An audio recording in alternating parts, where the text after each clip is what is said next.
Today I'm taking a look at the Syncwire metal car charger. Pretty nice looking.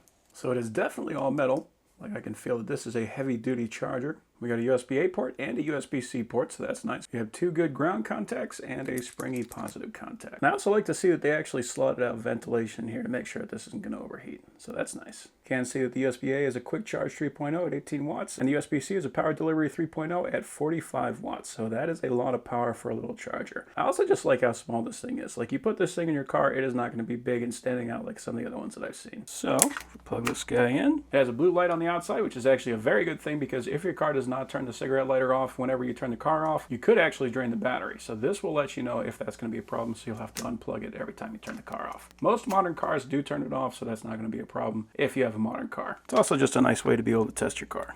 And if I plug this guy in, we are charging. So yeah, that thing works great. I'm very happy to have it.